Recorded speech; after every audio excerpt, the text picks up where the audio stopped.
Hi friends, ಎಲ್ಲರಿಗೂ Shobha Bhat cooking ಚಾನಲ್ಗೆ ಸ್ವಾಗತ. ಯಾರೆಲ್ಲ ಚಾನಲ್ನ ಸಬ್ಸ್ಕ್ರೈಬ್ ಮಾಡದೆ ವಿಡಿಯೋ ನೋಡ್ತಾ ಇದ್ದೀರೋ ದಯವಿಟ್ಟು ಸಬ್ಸ್ಕ್ರೈಬ್ ಮಾಡಿಕೊಂಡು ಸಪೋರ್ಟ್ ಮಾಡಿ.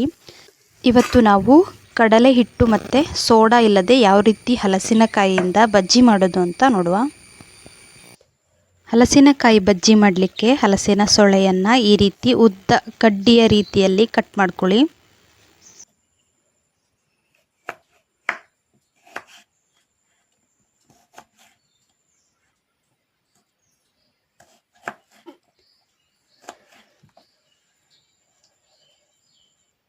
ಈ ಥರ ಮಾಡಿಕೊಂಡ್ರೆ ತುಂಬ ಚೆನ್ನಾಗಿ ಬರುತ್ತೆ ಬಜ್ಜಿ.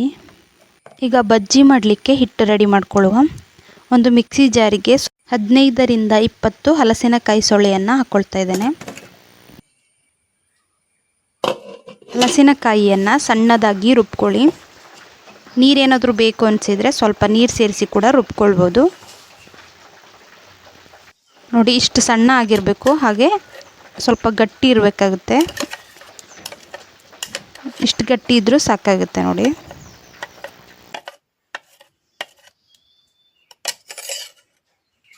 ಇದಕ್ಕೀಗ ದೊಡ್ಡ ಚಮಚದಲ್ಲಿ 2 ಚಮಚದಷ್ಟು ಅಕ್ಕಿ ಹಿಟ್ಟನ್ನು ಸೇರಿಸ್ಕೊಳ್ತಾ ಇದ್ದೇನೆ.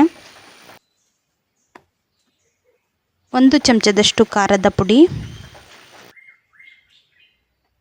ರುಚಿಗೆ ತಕ್ಕಷ್ಟು ಉಪ್ಪು, 1 ಚಿಟಿಕೆಯಷ್ಟು ಅರಿಶಿಣದ ಪುಡಿಯನ್ನು ಸೇರಿಸಿ ಚೆನ್ನಾಗಿ ಮಿಕ್ಸ್ ಮಾಡ್ಕೊಳ್ಳಿ.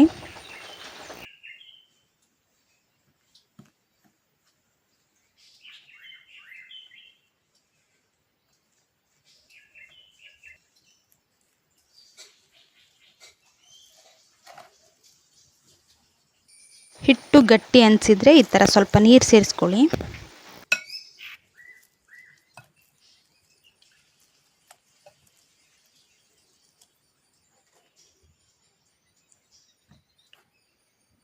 ಹಿಟ್ಟು ಇಷ್ಟು ಗಟ್ಟಿ ಇದ್ದರೆ ಸಾಕಾಗುತ್ತೆ ನೋಡಿ.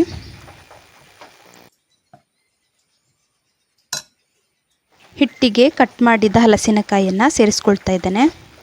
ಸ್ಟವ್ ಮೇಲೆ ಬಾಣಲೆ ಇಟ್ಟು ಬಾಣಲೆ ಸ್ವಲ್ಪ ಬಿಸಿ ಆದಮೇಲೆ ಎಣ್ಣೆಯನ್ನು ಹಾಕ್ಕೊಳ್ತಾ ಇದ್ದೇನೆ. ಎಣ್ಣೆ ಚೆನ್ನಾಗಿ ಕಾದ್ಮೇಲೆ ಹಲಸಿನಕಾಯಿಯನ್ನು ಈ ಥರ ಹಿಟ್ಟಲ್ಲಿ ಮುಳುಗಿಸಿ ತೆಗೆದು ಎಣ್ಣೆಗೆ ಹಾಕಿ ಚೆನ್ನಾಗಿ ಫ್ರೈ ಮಾಡ್ಕೊಳ್ಳಿ.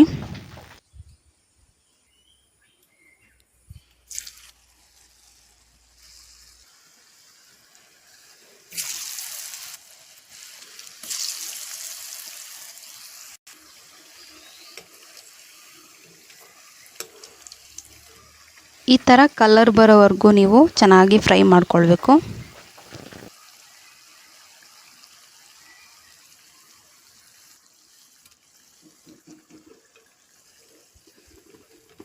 ಈಗ ಬಜ್ಜಿ ರೆಡಿಯಾಗಿದೆ. ಇದನ್ನೀಗ ಇನ್ನೊಂದು ಪ್ಲೇಟಿಗೆ ತೆಗಿತಾ ಇದ್ದೇನೆ.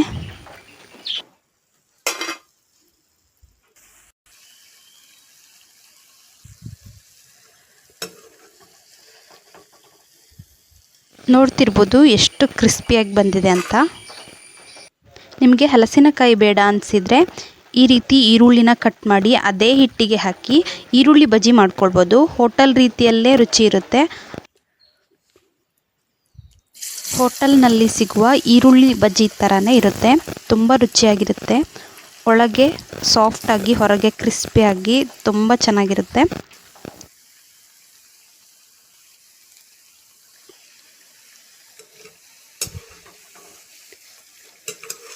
ನಿಮಗೆ ಹೆಚ್ಚು ಕ್ರಿಸ್ಪಿ ಬೇಕು ಅಂತನಿಸಿದರೆ ಅದೇ ಹಿಟ್ಟಿಗೆ ಸ್ವಲ್ಪ ಅಕ್ಕಿ ಹಿಟ್ಟನ್ನು ಸೇರಿಸಿ ಚೆನ್ನಾಗಿ ಮಿಕ್ಸ್ ಮಾಡಿಕೊಂಡು ಬಜ್ಜಿನ ಮಾಡ್ಕೊಳ್ಳಿ.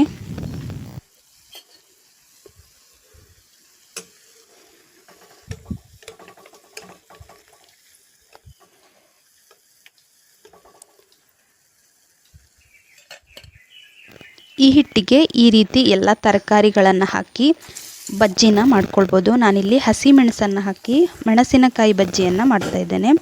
ಇದು ಕೂಡ ತುಂಬ ರುಚಿಯಾಗಿರುತ್ತೆ. ಮಳೆಗಾಲದಲ್ಲಿ ಕ್ರಿಸ್ಪಿಯಾಗಿ ಖಾರವಾಗಿ ಏನಾದರೂ ತಿನ್ನಬೇಕು ಅನಿಸಿದಾಗ ಈ ರೀತಿ ಬಜ್ಜಿನ ಮಾಡ್ಕೊಳ್ಳಿ. ನಿಮಗೆ ಇನ್ನೂ ಕ್ರಿಸ್ಪಿಯಾಗಿ ಬೇಕಂದರೆ ಅಕ್ಕಿ ಹಿಟ್ಟನ್ನು ಸೇರಿಸ್ಕೊಳ್ಳಿ. ನೋಡಿ ಯಾವ ಥರ ಕ್ರಿಸ್ಪಿಯಾಗಿ ಬಂದಿದೆ ಅಂತ. ಹಲಸಿನಕಾಯಿ ಇದ್ದರೆ ಈ ರೆಸಿಪಿನ ಟ್ರೈ ಮಾಡಿ, ತುಂಬ ರುಚಿಯಾಗಿರುತ್ತೆ. Thank you for watching.